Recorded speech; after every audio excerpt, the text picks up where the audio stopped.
Bismillahirrahmanirrahim. Assalamualaikum warahmatullahi wabarakatuh. Innal hamdalillah nahmaduhu wa nasta'inuhu wa nastaghfiruh wa na'udzu billahi min shururi anfusina wa min sayyiati a'malina. May yahdihillahu fala mudhillalah wa man yudlilhu fala hadiyalah.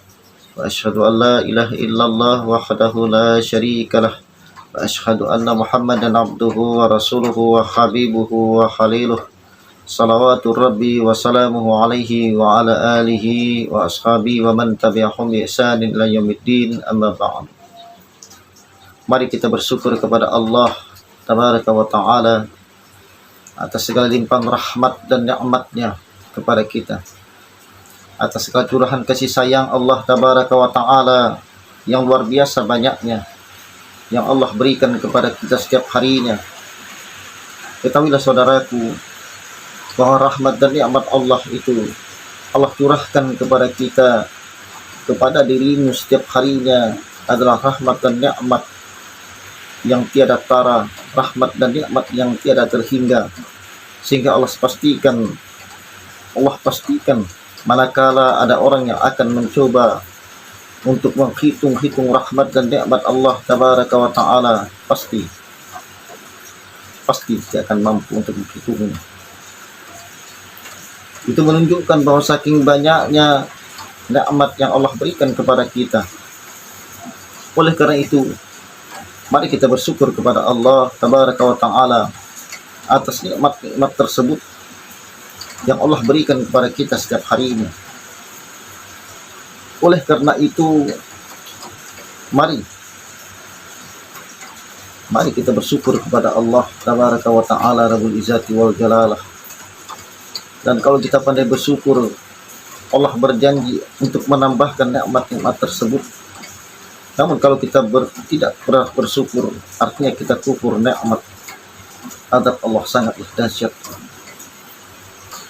Salawat dan salam kepada Nabi kita tercinta, Rasul kita yang mulia, suri tauladan kita, dan kita sepakat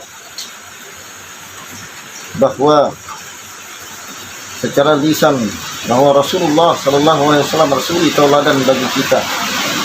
Tidak seorang muslim pun yang ikhlas di dalam keislamannya, secara lisannya Rasulullah SAW suri tauladan baginya. Tidak ada seorang muslim yang ikhlas dalam keimanannya yang tidak menyatakan secara lisannya bahwa Rasulullah ada suri tauladan baginya.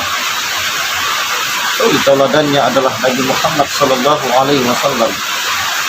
Namun ketahuilah saudaraku bahwa pernyataan antum secara lisan bahwa Nabi Muhammad sallallahu alaihi wasallam adalah sebagai suri tauladan bagimu, Allah tidak akan hargai, tidak akan ada nilainya di sisi Allah. Pengakuan itu akan nihil manakala ternyata apa yang kita ucapkan saat ini dengan lisan kita tidak sesuai dengan amalan yang kita lakukan. Manakala wajah kita mengatakan Nabi Muhammad sallallahu alaihi wasallam adalah suri tauladan bagiku, ternyata amal kita mengatakan bahwa kita tidak akan menjadikan beliau sebagai suri tauladan kita, maka apa yang diucapkan oleh lisan kita tidak akan dianggap apa-apa oleh Allah dan dianggap sebagai pernyataan dusta, di sisi Allah tabaraka wa ta'ala. Karena lisan kita telah berdusta, mengatakan sesuatu yang sesuai dengan real yang terjadi.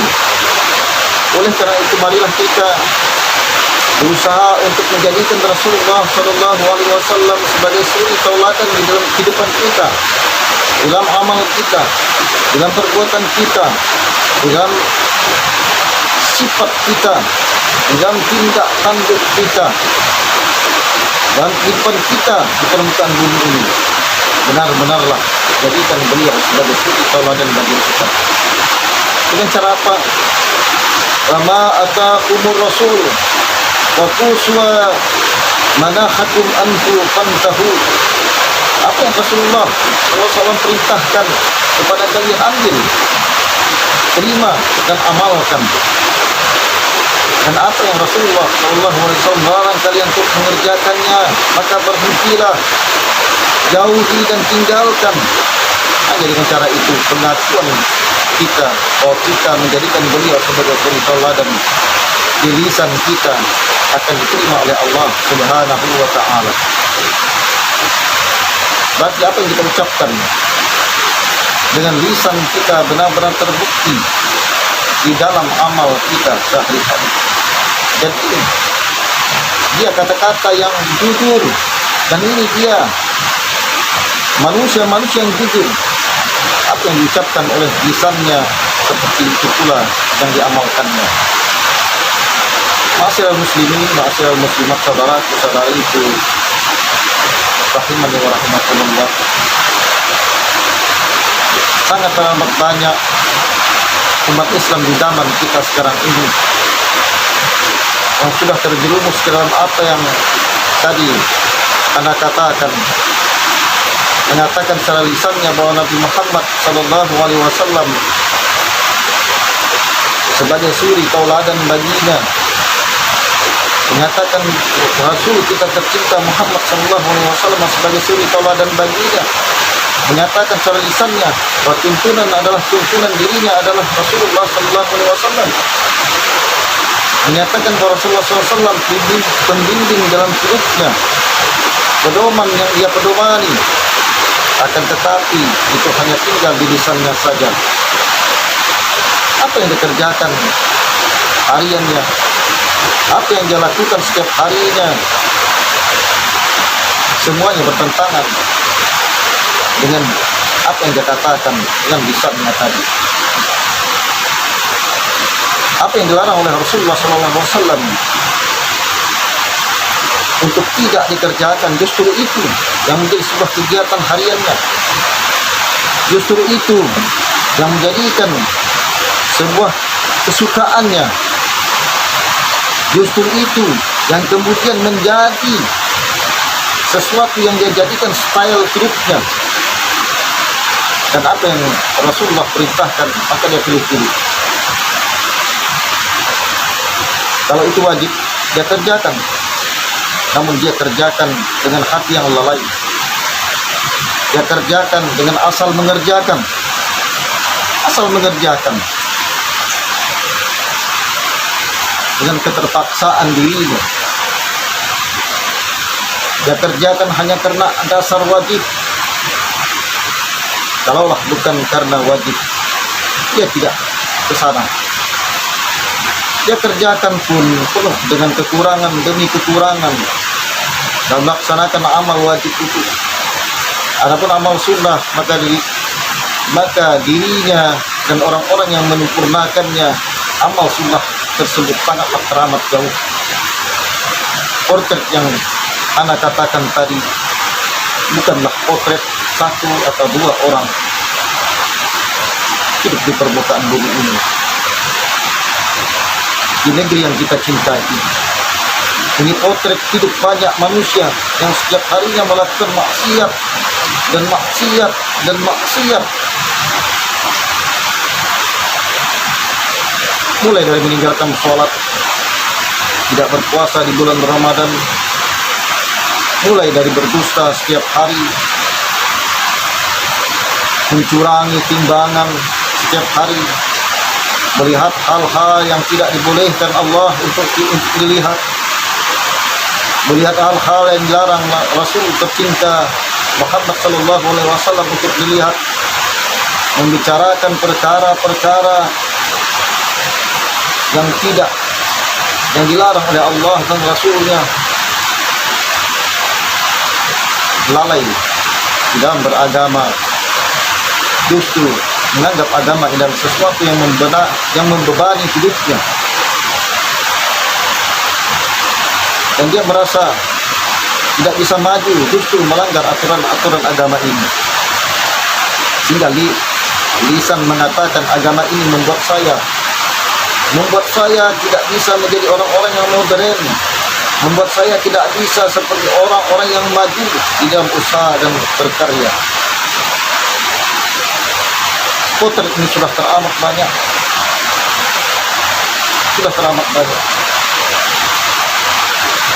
dalam kehidupan kita sehari-hari, dalam kehidupan kita sekarang ini. Na'udzubillahi min dzalik. Sekiranya kita adalah salah satu di antaranya, apa gerangan yang akan terjadi manakala dengan kondisi seperti ini Allah Subhanahu wa taala, Allah Tabaraka wa taala mewafatkan kita dengan kondisi lalai beragama. Nyawa kita diambil oleh Allah Tabaraka wa taala. Apatahkan lagi di zaman kita sekarang ini, akhir zaman, yang akan sangat teramat sering terjadi orang mati mendadak.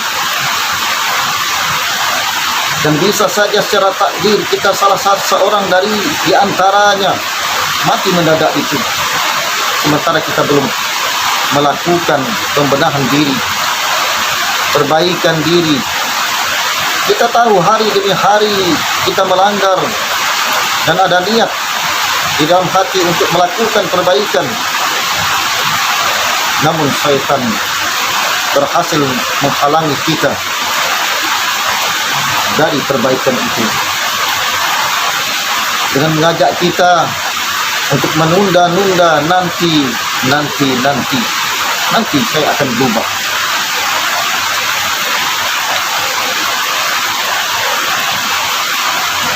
Nanti, dan yang diinginkan oleh syaitan dan bala tentaranya, sebelum saatnya kita berbenah, kematian lebih terdahulu menjemput kita. Itulah yang dikatakan dengan su'ul khatimah, buruk penghabisannya, buruk akhir daripada hayatnya. Dan su'ul khatimah merupakan indikasi dari indikasi yang akan membawa manusia kepada murka Allah, membawa manusia kepada azab Allah, membawa manusia kepada neraka Allah. Na'udzubillahi summa na'udzubillahi min dzalik. Maka seriuslah dalam berbenah, wahai saudaraku. Seriuslah untuk berbenah, wahai saudaraku muslim. Dan jangan tunda sebelum waktunya akhirnya sudah tidak ada lagi. Nyawa sudah sampai di tenggorokan, dan ketika itu baru antum berkata seperti yang Allah katakan dalam Al-Quran, hatta idza khadara ahadakumul maut qala inni tubtul ans. Ketika datang kematian, baru dia akan berkata, sekarang wahai Rabbku, aku ingin bertaubat. Maka Allah tidak akan terima taubat antum. Allah tidak akan terima taubat kita manakala detik-detik kematian sudah tiba. Manakala detik-detik kematian sudah tiba, sudah datang kepada kita, tidak akan diterima taubat kita.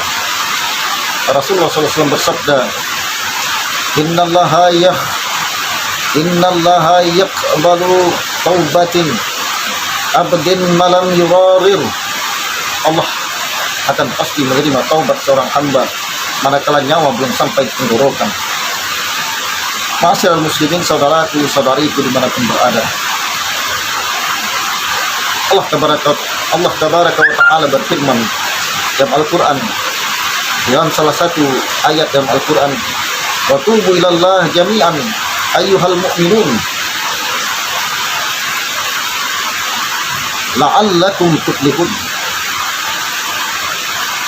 Dan bertaubatlah kalian semuanya, wa tubu ilallah, dan bertaubatlah kepada Allah kalian semuanya, ayyuhal mu'minun, wahai orang-orang beriman, la'allakum tuflihun, Mudah-mudahan kalian menjadi orang-orang jaya, menjadi orang yang beruntung, menjadi orang yang sukses.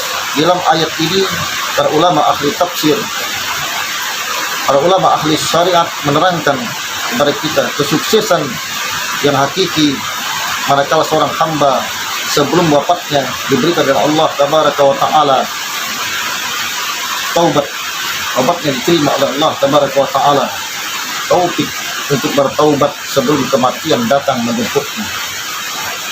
Oleh karena itu saudaraku, mari kita bertaubat dari kelalaian kita.